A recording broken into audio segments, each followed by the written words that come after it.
statistics.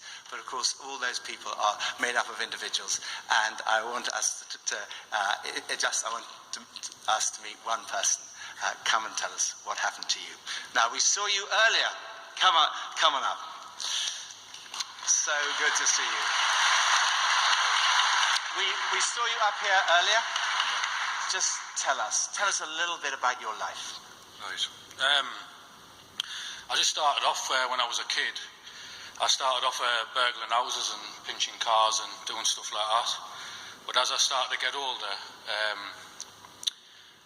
I wanted a name for myself, and I started fighting people and taxing people and hurting people, and it finally led to me going into prison. And for some reason at the time I had such a hatred for authority.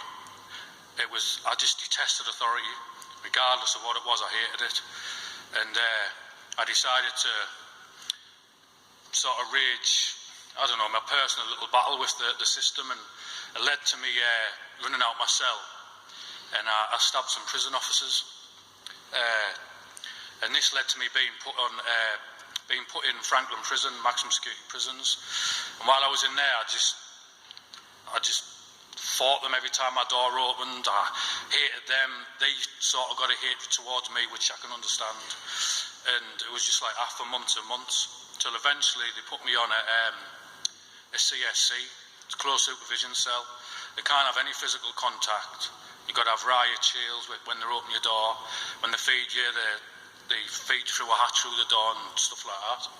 And I just was like that for a long time, until eventually, I think it was Long Lartin, I ended up on an Alpha course, and I think it's true that somebody told me that they have a list of the most dangerous people in the prison system, and you were in the top 4 of the most dangerous people in the prison. Is that right? Top 5 or 6. Top 5 or 6. Oh, well, sorry, I got you. Promoted you. So just tell us what happened to you at Long Lartin.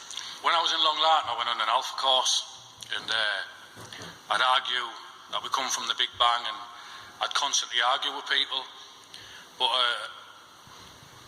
eventually come to a Holy Spirit day, and he prayed for me, but nothing happened. But the pastor came to me and he said, I've never done this in all the years I've worked in this prison, but God's telling me to tell you to come here this afternoon. So I went for the free chocolate biscuits and the coffee to get out my cell. But when I got there, he said some verses out of the Bible. He said,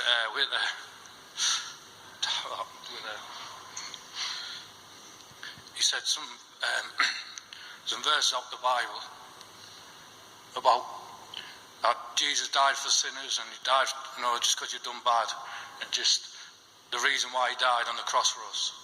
And he just said, pray. And I just said, God, if you're real, please, we're there. Come into my life, because I hate where I am. And as I was talking to the pastor, I started to feel like an energy feeling in my stomach, and it rose up, and I just burst out crying, and I couldn't stop. I uncontrollably cried, and it was, I can't go into loads of detail, I'll be here all day, but my eyes were, I knew God was real, and I just knew. And I remember, like, in a maximum security prison, they sort of stand in groups in case they get attacked.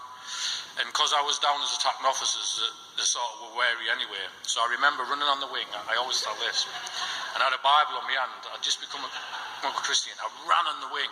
I jumped in front of them, and they sort of jumped back like that. I was going, it's real. They were like looking at each other. I went, it's real. They went, what's real? I went, Jesus Christ, it's real. They all looked at the clocks and split up and went, the watches, sorry. My friends, I ran in, I was telling my friends I was crying, Jesus come to your life. They all took me out of the cells, and I was just running around the wings telling people about God. And I've been out now nearly 6 years. I've been married. I've got 3 absolutely mean kids. And just, if you're going to listen to me for a couple of seconds, I'll preach to you.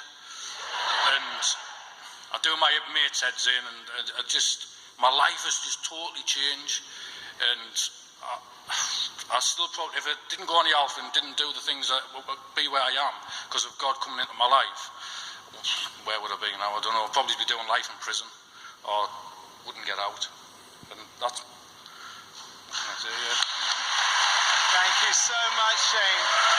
Thank you, Shane.